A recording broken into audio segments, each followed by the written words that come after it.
ಎಲ್ಲರಿಗೂ ನಮಸ್ಕಾರ ವೀಕ್ಷಕರೇ. ಇಂದು ಬಹಳ ವಿಶೇಷವಾದ ಮೇ 1ನೇ ತಾರೀಕು.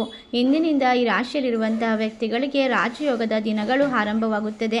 ಇವರು ಮಾಡುವಂತಹ ಕೆಲಸ ಕಾರ್ಯದಲ್ಲಿ ಇರುವಂತಹ ಅಡೆತಡೆಗಳು ಸಂಪೂರ್ಣವಾಗಿ ದೂರವಾಗುತ್ತದೆ. ಎಲ್ಲ ಕೆಲಸದಲ್ಲೂ ಕೂಡ ಪ್ರಗತಿ ಇರುತ್ತದೆ. ಉದ್ಯೋಗದಲ್ಲಿ ಹೊಸ ಹುದ್ದೆಯನ್ನು ಪಡೆದುಕೊಳ್ಳಬಹುದು. ಹಾಗಾದರೆ ಯಾವೆಲ್ಲ ರಾಶಿಯವರಿಗೆ ಶುಭ ಫಲಗಳು, ಯಾವೆಲ್ಲ ರಾಶಿಯವರಿಗೆ ಅಶುಭ ಫಲಗಳು, ಯಾವ ದಿನವು ಯಾವ ರೀತಿಯಾಗಿ ಅತ್ಯುತ್ತಮವಾಗಿರುತ್ತದೆ ಎಂದು ನೋಡೋಣ ಬನ್ನಿ. ಅದಕ್ಕೂ ಮುನ್ನ ನೀವು ಕೂಡ ದೇವರು ಹಾಗೂ ಜ್ಯೋತಿಷ ಶಾಸ್ತ್ರವನ್ನು ನಂಬುವುದಾದರೆ ಓಂ ಗುರು ರಾಘವೇಂದ್ರಾಯ ನಮಃ ಎಂದು ಕಮೆಂಟ್ ಮಾಡಿ ನಮ್ಮ ಚಾನಲ್ಗೆ ಸಬ್ಸ್ಕ್ರೈಬ್ ಮಾಡಿ. ಹೌದು, ಈ ರಾಶಿಯಲ್ಲಿರುವಂತಹ ವ್ಯಕ್ತಿಗಳಿಗೆ ಹೊಸ ಕೆಲಸಗಳನ್ನು ಆರಂಭಿಸಲು ಸೂಕ್ತವಾದ ಸಮಯ ಆರಂಭವಾಗುತ್ತದೆ. ಆರ್ಥಿಕ ಪರಿಸ್ಥಿತಿ ಸುಧಾರಿಸುತ್ತದೆ. ಆಪ್ತ ಸ್ನೇಹಿತರೊಂದಿಗಿನ ವಿವಾದಗಳು ಬಗೆಹರಿಯುತ್ತವೆ. ಆಸ್ತಿಗೆ ಸಂಬಂಧಿಸಿದಂತಹ ಕೆಲವು ಒಪ್ಪಂದಗಳು ಇಂದು ನಡೆಯುವ ಸಾಧ್ಯತೆ ಇದ್ದು, ಮನೆ ನಿರ್ಮಾಣ ಮತ್ತು ಖರೀದಿ ಪ್ರಯತ್ನಗಳು ಒಟ್ಟಿಗೆ ಬರುತ್ತವೆ. ವ್ಯವಹಾರಗಳು ಕ್ರಮೇಣ ಲಾಭದಾಯಕವಾಗಿರುತ್ತದೆ. ಕೆಲಸದಲ್ಲಿನ ಒತ್ತಡಗಳು ನಿವಾರಣೆಯಾಗುತ್ತದೆ.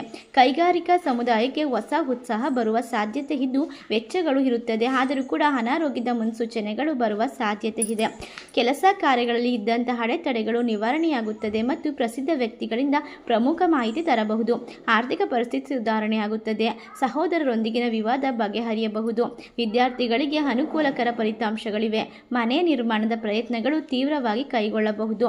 ವ್ಯವಹಾರಗಳು ಲಾಭದಾಯಕವಾಗಿರುವುದರಿಂದ ಈ ರಾಶಿಯಲ್ಲಿರುವಂತಹ ವ್ಯಕ್ತಿಗಳಿಗೆ ಇನ್ನು ಮುಂದಿನ 5 ವರ್ಷಗಳವರೆಗೂ ಕೂಡ ಉದ್ಯೋಗದಲ್ಲಿ ಹೆಚ್ಚಿನ ಮನ್ನಣೆ ಸಿಗುತ್ತದೆ. ರಾಜಕಾರಣಿಗಳಿಗೆ ಹಠಾತ್ ಆಗಿ ವಿದೇಶ ಪ್ರಯಾಣ ಹೋಗುವ ಸಾಧ್ಯತೆ ಇದ್ದು, ಈ ರಾಶಿಯಲ್ಲಿರುವಂತಹ ವ್ಯಕ್ತಿಗಳು ಆರ್ಥಿಕ ಪರಿಸ್ಥಿತಿಯನ್ನು ಬಲಪಡಿಸಿಕೊಳ್ಳಬಹುದು. ಆಪ್ತ ಸ್ನೇಹಿತರೊಂದಿಗೆ ಸಂತೋಷದ ಸಮಯವನ್ನು ಕಳೆಯಬಹುದು. ವಿಷಯಗಳು ಸರಾಗವಾಗಿ ನಡೆಯುತ್ತದೆ.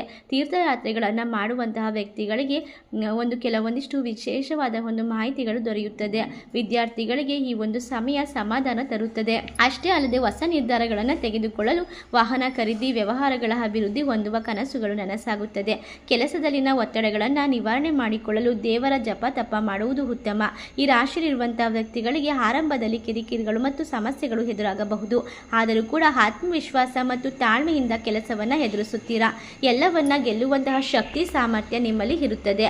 ಈ ರಾಶಿಯಲ್ಲಿರುವಂತಹ ವ್ಯಕ್ತಿಗಳಿಗೆ ಜವಾಬ್ದಾರಿಗಳು ಲಾಭದಾಯಕವಾಗಿ, ಉದ್ಯೋಗದಲ್ಲಿ ಹೊಸ ಅವಕಾಶಗಳು ದೊರೆಯುವ ಸಾಧ್ಯತೆ ಇದ್ದು, ನಿಮ್ಮ ಕೆಲಸಗಳು ಸಮಯಕ್ಕೆ ಸರಿಯಾಗಿ ಪೂರ್ಣಗೊಳ್ಳಲಿದೆ.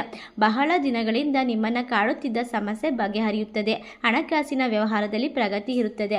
ಇಷ್ಟೆಲ್ಲ ಲಾಭ ಹಾಗೂ ಅದೃಷ್ಟವನ್ನು ಕಂಡುಕೊಳ್ಳುವ ರಾಶಿಗಳು ಯಾವುವು ಎಂದರೆ ಕುಂಭರಾಶಿ, ತುಲಾರಾಶಿ, ಧನಸು ರಾಶಿ, ಕರ್ಕಾಟಕ ರಾಶಿ, ವೃಶ್ಚಿಕ ರಾಶಿ.